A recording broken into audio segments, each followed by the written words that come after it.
तो demon slayer season 3 के आड़ में 3 और एनिमे थे जिसे मैं देख रहा था, और आज इस वीडियो में हम चर्चा करेंगे उनमें से 2 की। तीसरी वाली एक डेडिकेटेड वीडियो तो डिजर्व करती ही है।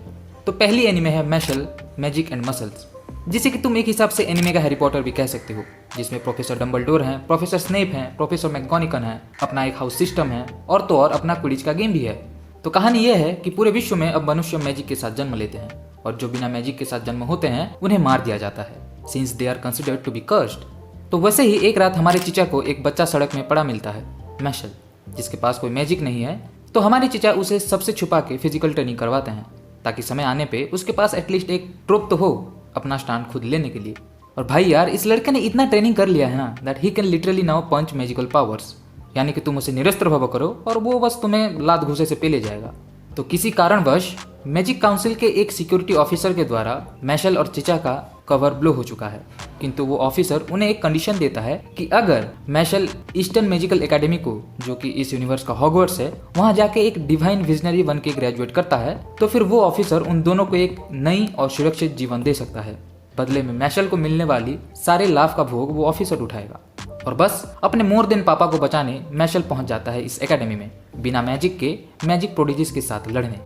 एट द फर्स्ट ग्लैंस तुम्हें ये हैरी पॉटर के रिप ऑफ या फिर एक पैरोडी लग सकती है, and that's what its intention is, कि आप इसे सस्ती कॉपी समझ के हल्के में ले और ये आपको एक के बाद एक सरप्राइज दे मारे, जो कि अच्छी खासी कर भी लेती है। किंतु मजा तो तब आती है जब मैशल को अपने फिजिकल पावर से मैजिक को काउंटर करना पड़ता है, जैसे कि सुपर स्पीड से फ्लाइंग ब्रूम के रेस को जीतना, या फिर पैर मार के क्विडिच गेम में उड़ना हो, या बॉल को बूमरैंग स्पिन करना हो।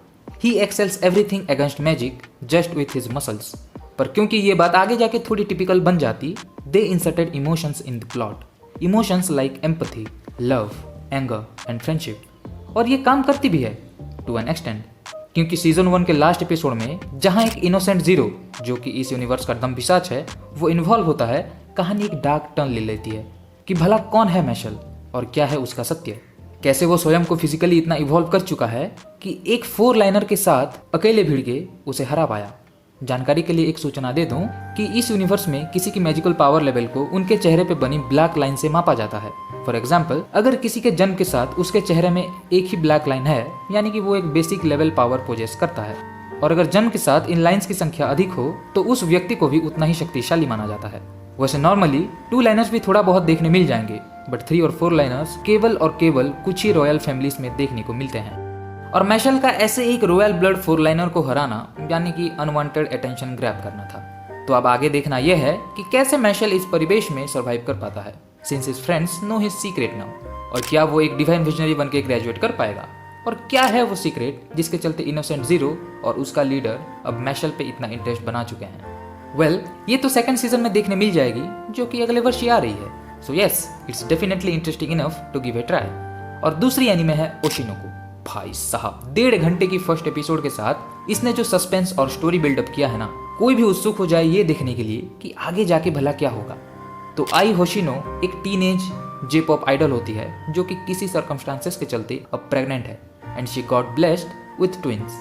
किंतु इसी समय आई के पीछे आया एक स्टॉकर भूलवश आई को एग्जामिन करने वाले डॉक्टर को मार देता है, और अब उसी डॉक्टर ने आई के बेटे के रूप में पुनर्जन्म लिया है। और कैंसर से पीड़ित एक बच्ची, जो कि अपने जीवन के अंतिम पड़ाव में थी, वो पुनर्जन्म लेती है आई के बेटी के रूप में। किंतु ये नया जीवन सुखमय बीत ही रही थी कि वही स्टॉकर एक दिन आई के घर आके उसके बेटे और बेटी एक्वा और रूबी के सामने उसकी हत्या कर देता है।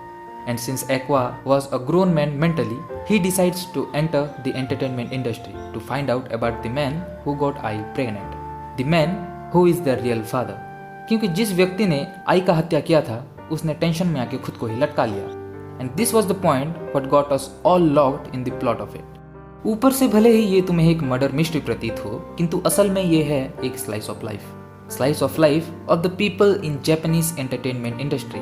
इसकी राइटिंग और प्लॉट इतनी रियल है कि इसके ऊपर प्राइवेसी इन्फ्रिंजमेंट का आरोप भी लग चुका है, यह कह के कि इसकी एक एपिसोड की कहानी एक फीमेल जापानीज रेसलर के ऊपर बनाई गई है।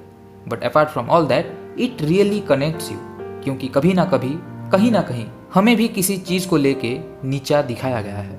हमें बार बार बताया गया है that we are not capable of pulling such things off, that we are just good for nothing, चाहे वो समाज ने किया हो या फिर भले ही किसी व्यक्ति विशेष ने। और ऐसे ही समय में कुछ लोग होते हैं जो इसे हैंडल नहीं कर पाते, and that's why they take the shortest route out, taking their own lifes themselves with their own hands. और ये काली सच किसी पर्टिकुलर इंडस्ट्री में सीमित है ऐसा नहीं है, it's so fucking common. But what's not common is someone who holds our hands at that moment and tells us don't worry, everything will be fine, you do matter, your life does have a value to me, to us, to the people around you who loves you. और ये एक episode आपसे अपना धन्यवाद व्यक्त करते हुए जताती है कि आपका समय व्यर्थ नहीं हो रहा। आई डोंट नो कि आई का अफेयर किसके साथ चल रहा था। आई डोंट नो कि एक्वा और रूबी का बाप कौन निकलेगा। आई डोंट नो कि एक्वा आगे जाके इन सारे रहस्यों से पर्दा उठा पाएगा भी या नहीं।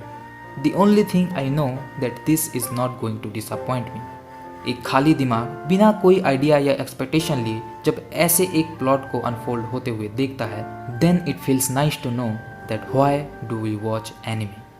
सायोनारा। जय हिंद।